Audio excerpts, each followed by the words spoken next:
C'était les titres. Madame, Monsieur, bonsoir et merci d'être au rendez-vous du journal sur la télévision togolaise. C'est demain que prennent fin les luttes Evala en pays Kabylie. Ce vendredi, l'heure était à la finale dans 4 cantons au total. Le ballet a débuté par Kouméa en présence du chef de l'État, Faure Sozimna Nyazingbe. Le compte rendu avec Nestor Mozo.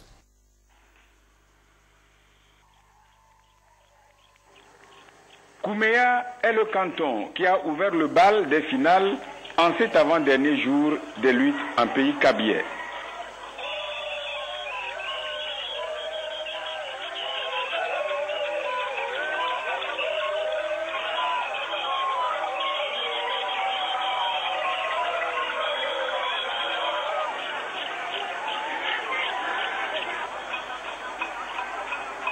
Au signal de l'arbitre, les premiers lutteurs ont fait leur apparition dans l'arène.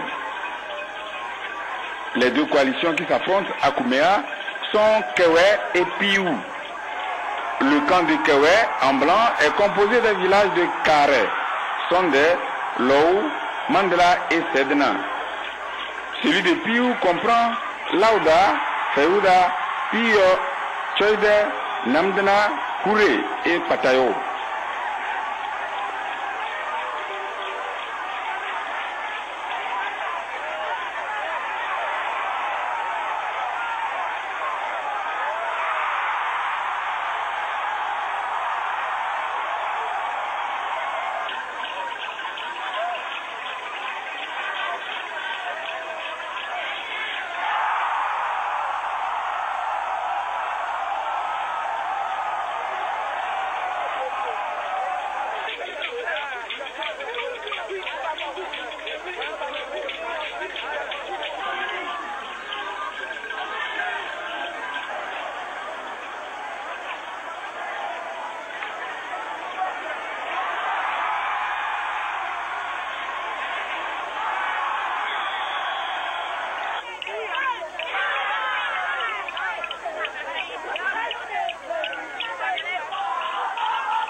Initié, le jeune Kabylie, Orik Evala, revient à lui inculquer des valeurs de courage et de bravoure, des vertus qui vont forger son caractère. L'initié est ainsi formé pour être un garant de la cité. À l'issue de cette finale à Kouméa, la victoire est allée au camp des Blancs. Kewe a battu Piou par 32 points contre 12.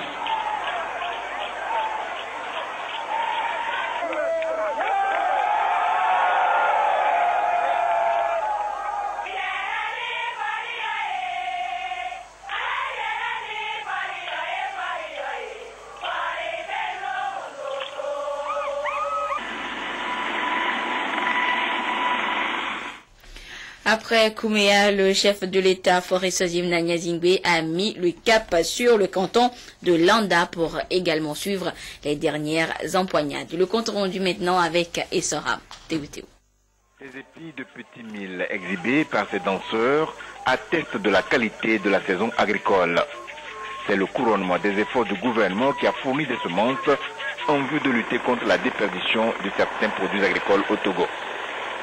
Et c'est dans cette ambiance qu'a été accueilli le chef de l'État, Faure Sozimna, pour la finale de lutte Evala dans le canton de Landa.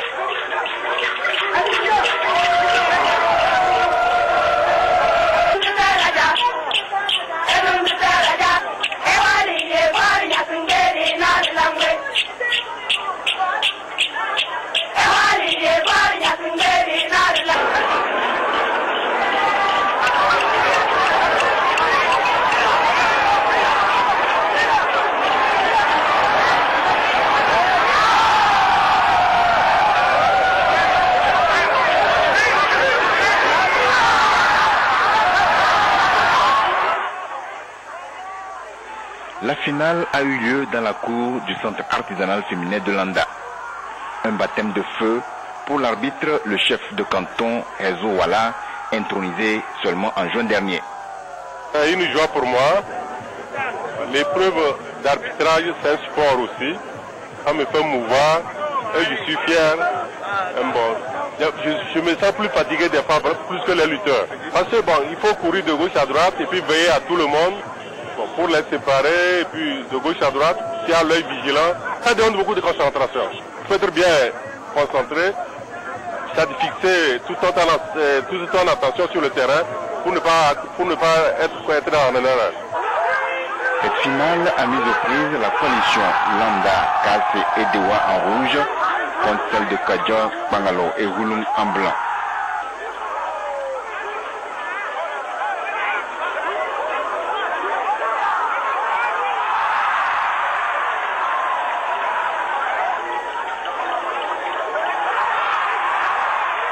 Lutteurs de grand gabarit, ils ont fait preuve de maîtrise des techniques de cette lutte et donc les victoires étaient rares. Néanmoins, les rouges tirent leur épingle du jeu. Ils gagnent leur adversaire par 9 points contre 6.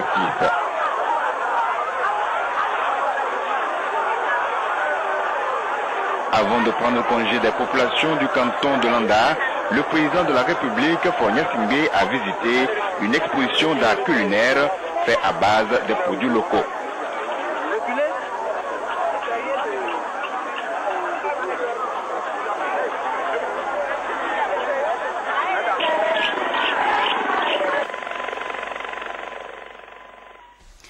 L'heure était également à la finale du côté des Évalades de Lama, toujours sous le regard du président de la République. Nous retrouvons notre envoyé spécial Essoham Théotéo.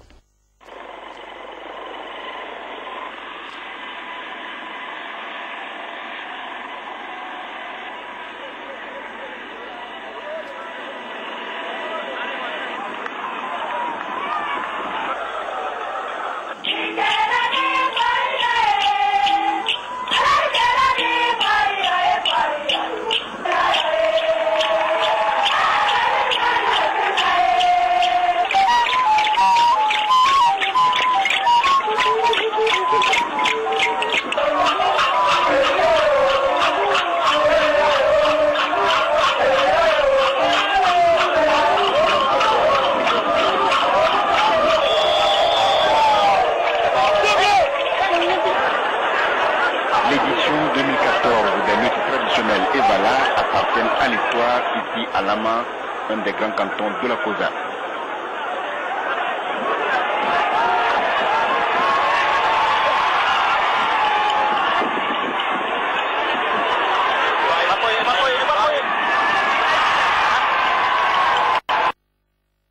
Lama en blanc face à Lamaba en rouge. Telle est l'affiche de cette finale qui a édifié les spectateurs sur certains aspects de cette culture.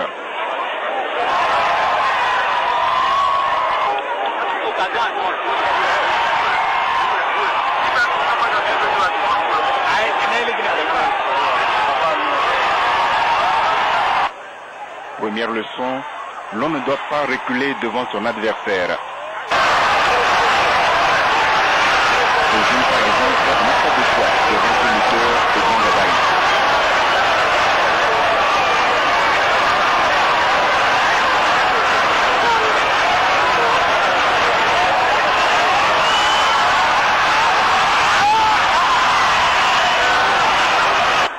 Deuxième leçon, l'on doit respecter les règles. Après les 3 années de lutte, il est interdit de revenir dans l'arène en tant que lutteur, quelle que soit sa passion pour ce sport.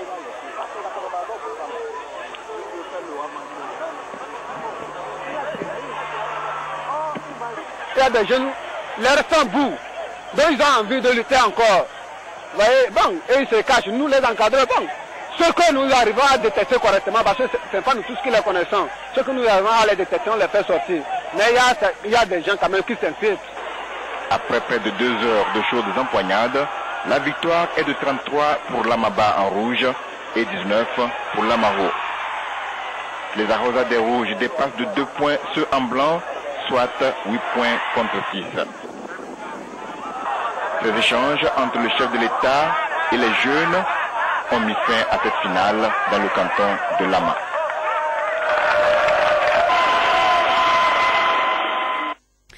Et le chef de l'État a terminé sa journée par le canton de Diamdé où les meilleurs lutteurs Evala édition 2014 se sont démarqués. Nestor Mozo.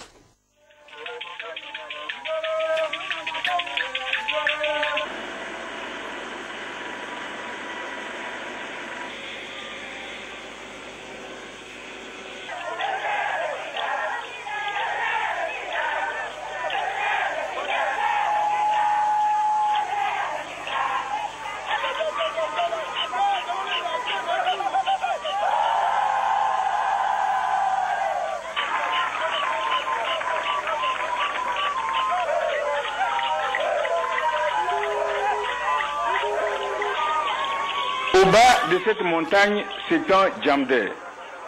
Diamdé est l'un des 12 cantons de la Kouza dans lesquels se pratiquent les luttes Evala. Pour cette édition 2014, l'arène des empoignades a changé. C'est le terrain du CG qui a prêté son cadre aux lutteurs.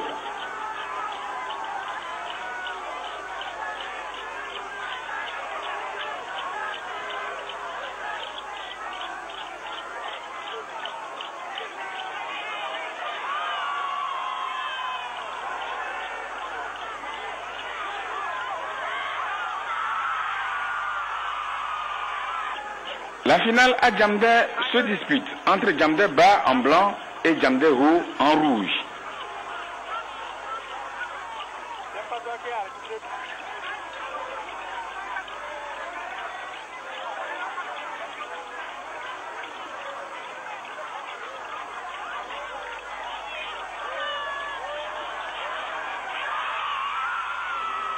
Le moindre faux pas d'un lutteur risque de lui être fatal. La vigilance est donc de mise. À cette vigilance, il faut ajouter la force et le savoir-faire.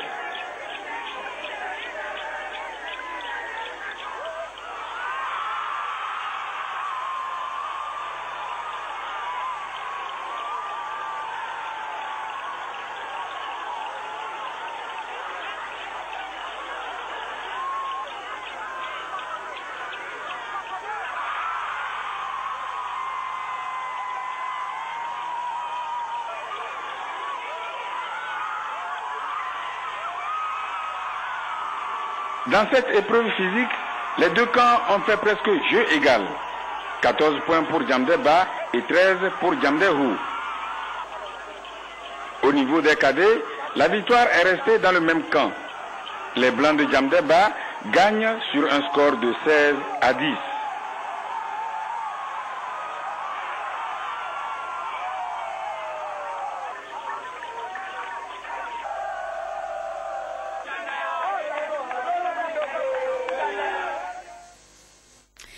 Voilà donc pour cette journée, l'avant-dernière des luttes Evala 2014. La suite de cette édition, le ministère auprès de la présidence de la République chargé de la prospection et de l'évaluation des politiques publiques en collaboration avec les étudiants de l'Université de Lomé organise depuis ce matin une rencontre d'information et d'échange sur le processus d'élaboration de la vision Togo 2030. Cette conférence offre l'opportunité d'expliquer à la couche estudiantine la démarche pédagogique et la méthodologie de la vision Togo 2030 qui doit être le reflet de la vision de chacune des couches de la population togolaise. Objectif, faire des étudiants les ambassadeurs de ce projet. Des précisions avec Charlotte Monsimet. Le gouvernement togolais a entrepris au cours de ces dernières années des réformes visant à assainir les finances publiques, relancer l'économie et améliorer les conditions de vie des populations. La situation socio-économique du pays retrouve peu à peu le sentier de l'amélioration avec des progrès qui augurent des perspectives de développement.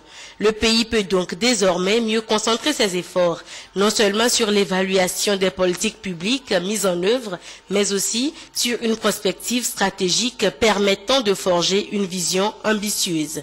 Cette ambition qui porte sur la vision Togo 2030 doit être appropriée. Ici, c'est une discussion à bâton rompu avec les étudiants de l'Université de Lomé. Ils sont là, très attentifs. Ils s'informent ainsi de la démarche pédagogique et de la méthodologie de la vision Togo 2030, qui doit être le reflet de la vision de chacune des couches de la population togolaise. L'une des attentes de cette conférence est de faire des participants les ambassadeurs de ce projet. L'université, vous savez, c'est le foyer par excellence de la réflexion pour permettre de réfléchir à l'avenir. Et l'avenir, c'est pour les jeunes, c'est à eux demain. Et par conséquent, ce projet de prospective pour le Togo doit forcément intégrer les jeunes, leur opinion, doit permettre aux jeunes de se comprendre, de savoir quel est leur contexte et de se projeter dans l'avenir. Ils ont beaucoup d'idées. Les éléments déterminants et les phases qui conduisent à la vision ont été présentés aux étudiants au cours de la rencontre. Toute vision doit prendre en compte le diagnostic, la construction des scénarios et les stratégies à appliquer. D'où venons-nous? Et ensuite, quelle est la situation actuelle de notre pays? Et enfin, quels sont les enseignements que nous pouvons en tirer? Et donc, c'est la première phase du travail, ce que nous appelons le diagnostic du système Togo. Ensuite, nous construisons les scénarios. 3 scénarios en particulier. Le scénario pessimiste. Si tous les risques que nous identifions pour notre pays se réalisent, où est-ce que nous en serons dans 15 ans?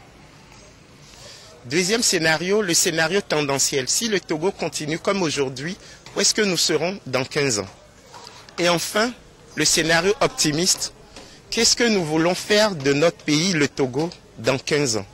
Cet exercice de sensibilisation va se poursuivre dans les 5 régions économiques du Togo pour échanger avec l'ensemble de la population sur son aspiration afin de construire une vision Togo 2030 qui reflète les attentes de tous les Togolais.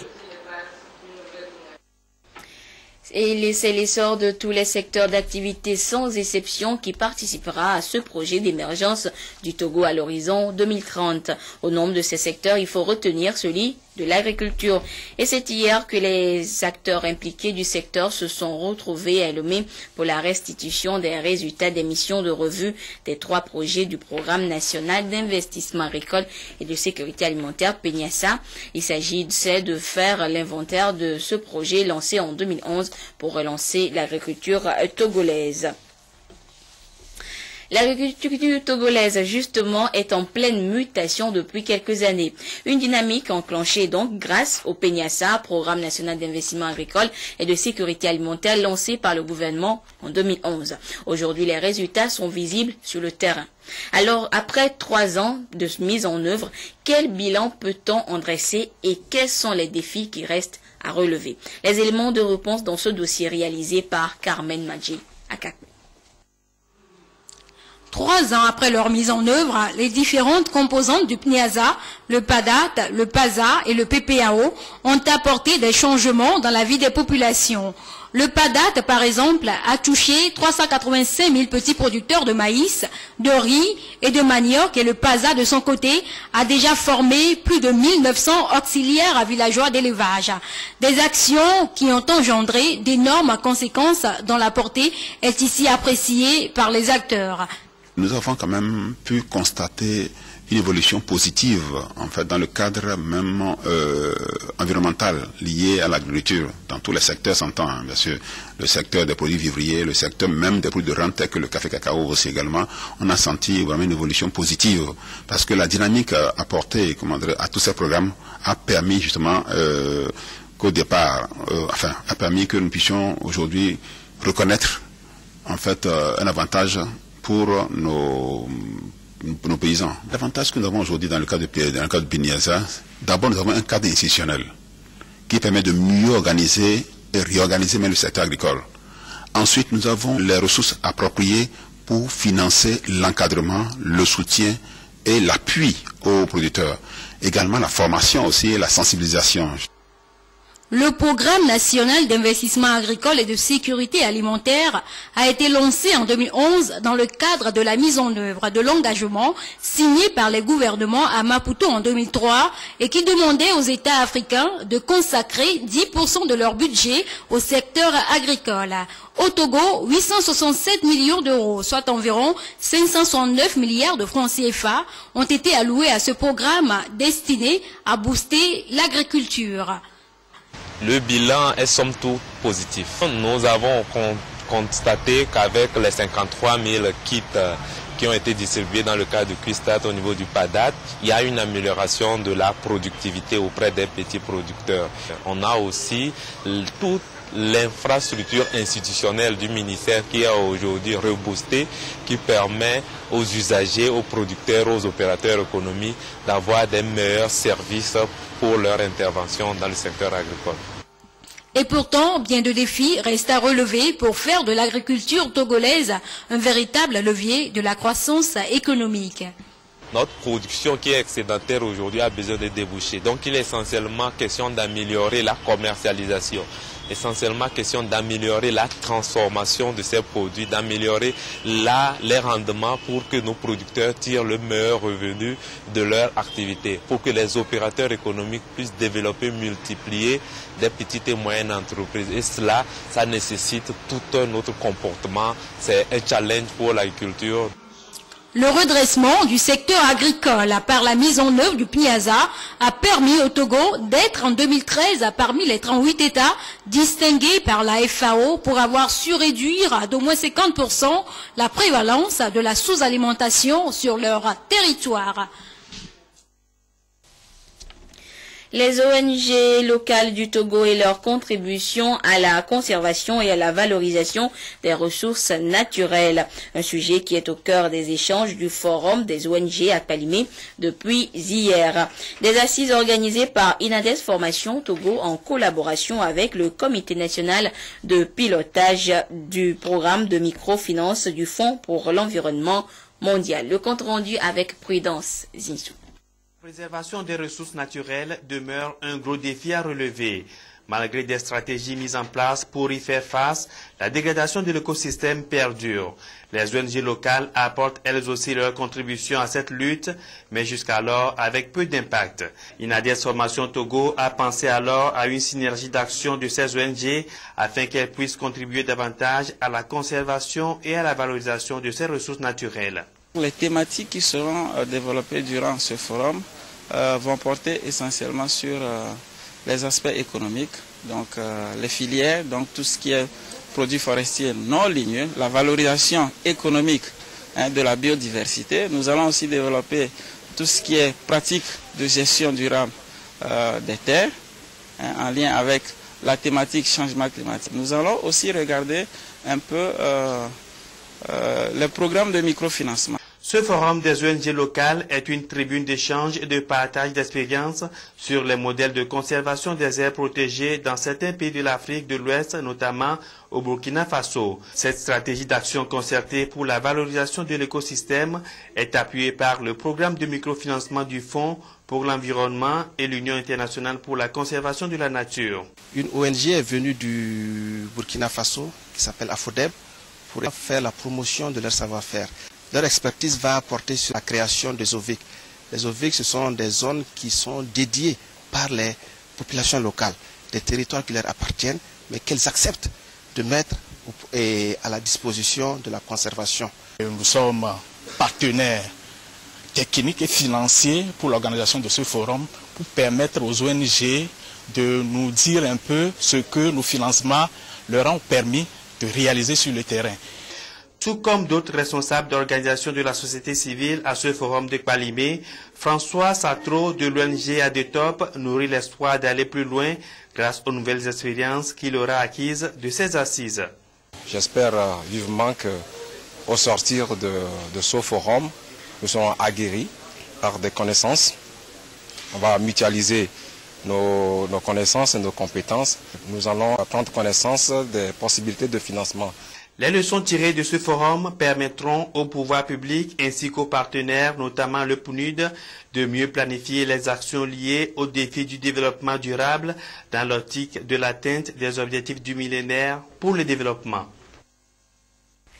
Énergie renouvelable, à présent, un accord de partenariat est intervenu cette semaine entre la Société africaine de biocarburants et des énergies renouvelables, SABER, et le ministère nigérien de l'énergie et du pétrole. C'est un accord signé en vue de la recherche de financement pour la réalisation de projets de développement de l'énergie solaire au Niger. Le compte rendu de cette signature de partenariat avec Silver Abdou. L'État nigérien veut accroître de façon significative le taux d'accès de la population aux services énergétiques modernes et fiables. Un engagement qui s'est traduit par cet accord de partenariat avec la Société africaine des biocarburants et des énergies renouvelables, SABER. Le Niger est donc à la recherche de financement pour la réalisation des projets de développement relatifs aux énergies renouvelables dont regorge le pays. Mais d'ores et déjà, certaines institutions financières, notamment la BIDC et l'Exim Bank, donnent leur quitus pour l'exécution de ces projets qui portent sur l'électrification rurale, la construction d'une centrale et l'éclairage public. Il s'agit de porter l'énergie électrique dans les foyers les plus reculés dans les campagnes nigériennes. C'est pour ça que nous avons élaboré un certain nombre de projets et avec l'appui et l'aide de SABER, nous sommes en phase de concrétiser ces projets. Il s'agit d'abord d'un projet de lampadaires solaires qui vont être installés pour électrifier des localités du Niger. La deuxième composante, il s'agit d'un prêt Exim Bank End, là également pour 5 milliards de francs CFA, qui vont permettre également d'électrifier d'autres villages. La troisième composante porte sur une centrale solaire de 5 MW que nous voulons installer à côté d'une cimenterie. Courant 2015, ce projet pourra également démarrer. La Société africaine des biocarburants et des énergies renouvelables SABER, instrument destiné à la mise en place d'un mécanisme de financement innovant dans le domaine énergétique, s'illustre dans la lutte contre le changement climatique et la promotion des énergies renouvelables. La SABER se dit donc prête à soutenir ces projets. Nous ferons tout pour que cet objectif soit atteint. Ça, je vous donne ma parole et je crois qu'on en fera une priorité au niveau de la SABER.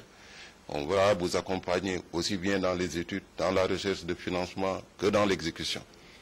On va vous accompagner aussi pour tous les projets structurants, tels que les projets de centrales solaires, soit en production indépendante ou en partenariat public. La SABER se tiendra à votre côté pour accompagner le Niger dans l'atteinte de ses objectifs de donner l'électricité à l'ensemble de ses populations. 15 pays sont membres de la SABER qui a son siège au Togo. Ces actions sont soutenues par les commissions de l'UMOA et de la CEDEAO. Tourisme à présent, et qui dit tourisme fait presque toujours référence aux hôtels, lieux d'hébergement des centaines de touristes en quête de particularités et de nouveautés au Togo. Dans notre pays, justement, le secteur hôtelier est privatisé, exploité en majorité par des acteurs privés. Mais le nombre de ces hôtels et lieux d'hébergement est plus qu'hallucinant. La ville de Lomé, à elle seule, abrite plus de 300 hôtels. D'où l'interrogation de savoir si toute cette pléthore d'hôtels arrive à réaliser des chiffres d'affaires conséquents. Clarisse Aticlay.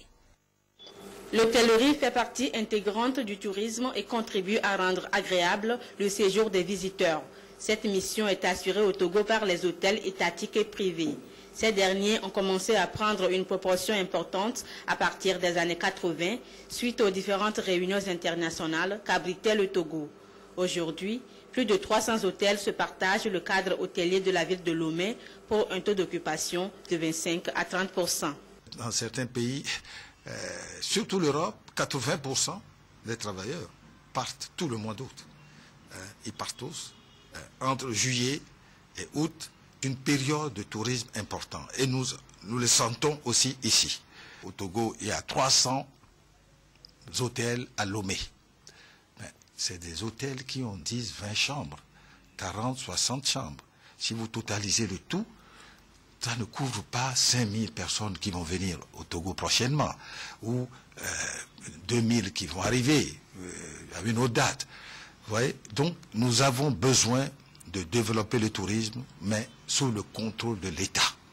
Il faut alors miser sur l'innovation et la rénovation fréquente des structures hôtelières en vue d'assurer un maximum de confort aux clients. Le confort fait alors intervenir la notion de standing où les hôtels sont classés selon qu'ils soient de 3, 4 ou 5 étoiles.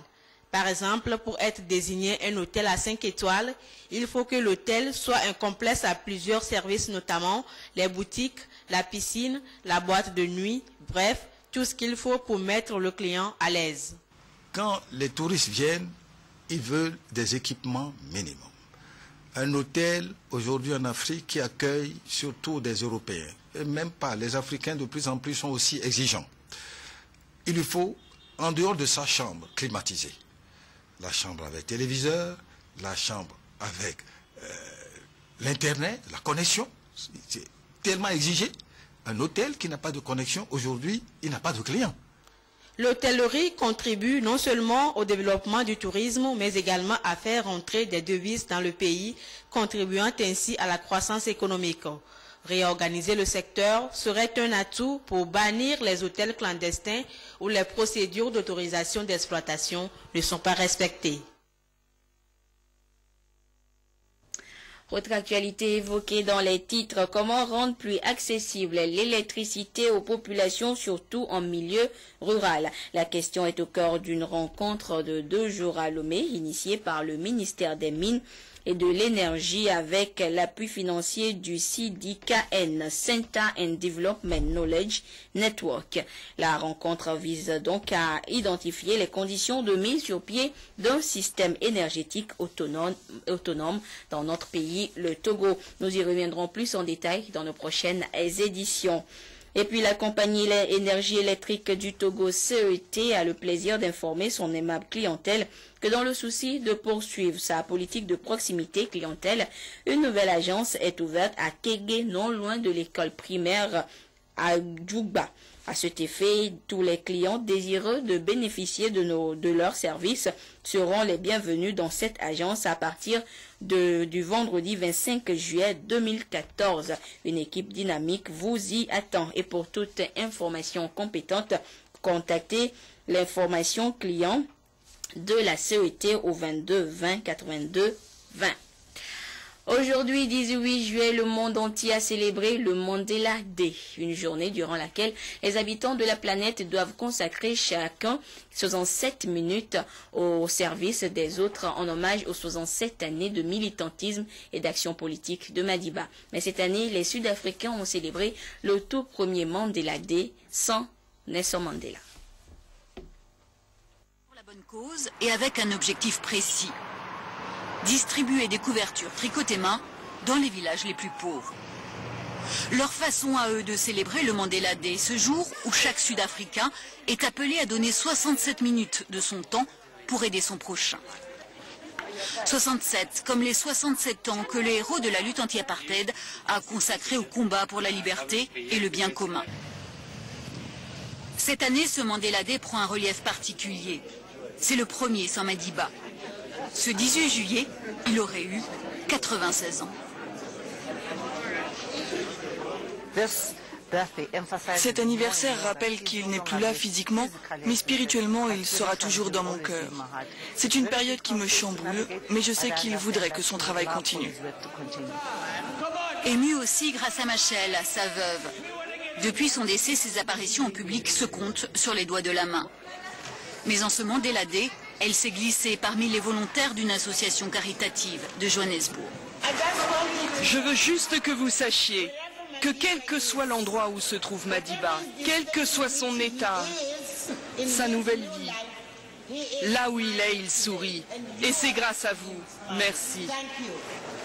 De personnalités ou d'anonymes, c'est une pluie de bonnes actions qu'attendait ce vendredi l'Afrique du Sud.